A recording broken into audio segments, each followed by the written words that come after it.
Have you ever wondered why some scenes look amazing and some just fall flat? The truth is there are many elements within the filmmaking process that make up an impactful scene. But one thing that can add a lot of texture, layers, and depth is shaping light, and one of the most powerful lighting techniques that you could use is actually removing light. But let me explain. The world is filled with a combination of light and shadows to create the depth that we see with our own eyes. And in every film, the cinematographer will use light and shadows together to create a world that is believable and relatable. There is a whole lot that goes into shaping light, but the good news is that it doesn't always have to be complex. There are many ways to achieve great results just by simply removing light, and in this video, I'm gonna show you how, so let's get into it, friends.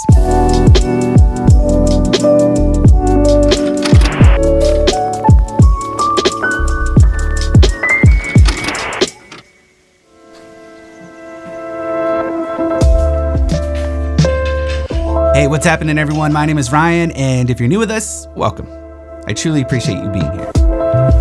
At the beginning of my career, lighting was a bit of a mystery and kind of frustrating, but eventually I realized how powerful lighting and shaping the lighting in your scene can be. But it wasn't until a few years later when I realized the magic of removing light and the power that this can have on the mood, the tone, and the depth. But at this point, you're probably asking why and when would we want to remove light? Well, let's talk about that. One really good reason you might want to remove light from a scene is to create more of a moody style scene. Let's say the script calls for this because our character is in an intense situation, or maybe they're having an emotional moment. Removing light on the shadow side or lighting our character up as a silhouette is a great way to evoke this emotion and really help us to get into the mind of our characters. Another great reason is to just control the lighting within your scene. If there's one thing we all know about light is that it loves to bounce off surfaces and spill all over the room, especially if there are white surfaces like white walls, for example. Now, this isn't always a bad thing. Sometimes you want to lift the shadows on the subject on the shadow side to give you a little bit more information in post, but this is just something to keep in mind when you're going for more of a cinematic, moody style scene. Another really great reason could be just limitations on gear and the gear you have available to you. Or maybe you just want to have a small footprint on set. I've worked on many types of film sets like documentaries and TV commercials, and even a handful of narrative films, and every one of them is different. Sometimes I need a large crew with a lot of gear to get a specific look that we're going for that particular scene and for that particular film. However, these days I find myself wanting less and less gear with me on set, like my camera rig and the audio equipment, and even the lighting gear that I will bring on set as well. And these days I'm usually trying to find ways to use as little gear as possible. So how in these types of situations am I getting great lighting without a bunch of lighting gear? This actually takes me back to when I first started in my career and I didn't have a whole lot of gear accessible to me, and I just had to make it work with what I had. And I realized at this point in my career that I could actually just utilize the natural shadows within the room and within the scene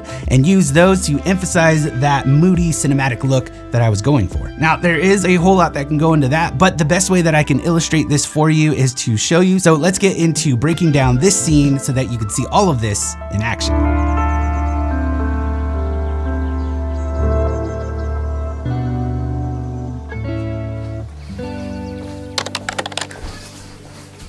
All right, so I'm back here with a pen and paper, and I'm gonna break down the lighting within the scene and show you what I'm doing here.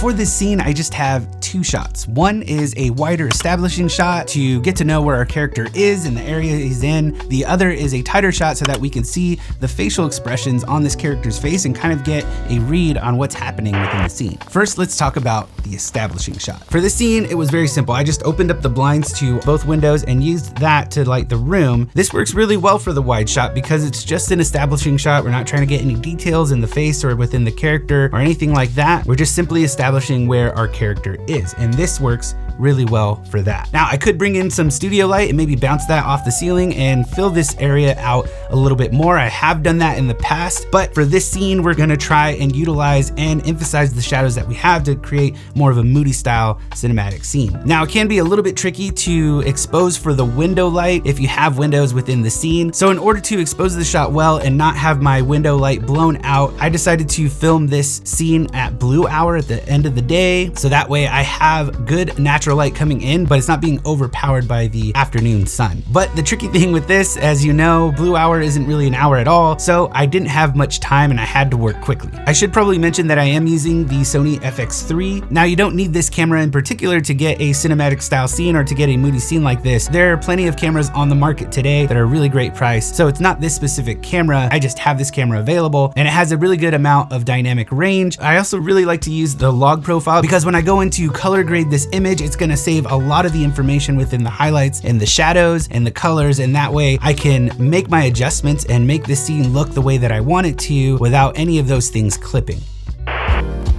Okay, let's talk about the tighter shot. For this, I stayed at the same focal length, 35 millimeters, and just brought it closer to my face and had it on the shadow side of my face. Now, it's little tricks like this that can add a lot of depth to the scene. Again, if you know what to look for, you can make this scene look as cinematic as possible and really get those deep, rich textures just by using little tricks like this. Now, I am using one light and I set it off to the side here. It's just a little $50 tube light that's shining on my face, acting as my key. This light is being justified and motivated by a practical light right behind me, and that just makes it feel a little bit more realistic, as if this practical light was shining light on my face, but really it's this tube light here. Now, the reason I did this is because we are tighter in on our character and we want to see the expressions on our character's face, and so this does a really good job lighting up our subject. Now, I set this tube light to 3200 Kelvin to match the practical light here, and that is our key light. Okay, so this is where utilizing the shadows within the scene really comes into play. I do have a grid on the tube light,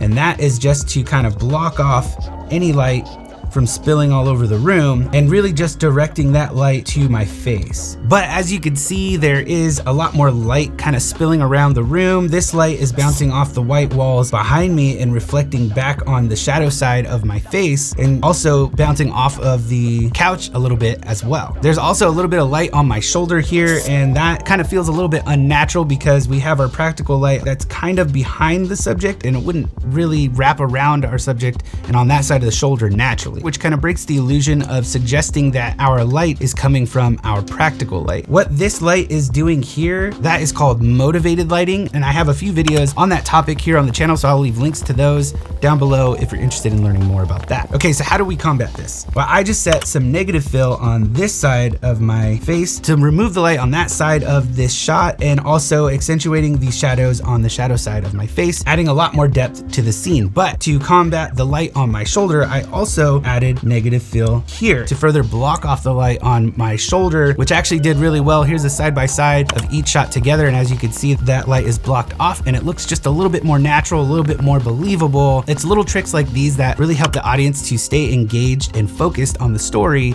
instead of how the scene was lit. I also closed the curtain behind me a little bit to provide a little bit more shadow on this side of my face. All this created deeper shadows and a lot more depth to the scene and was motivated by the natural light within the scene. And as you can see, there really isn't a whole lot going on here. This is truly how I would just utilize what I have within this room already and using minimal gear to make it all happen. But to add a little more texture and depth to the scene, I added a little bit of haze into the room, and this just gave it a little more texture and a lot more depth. Once the scene was completed, I just added a color grade, and here is the final look.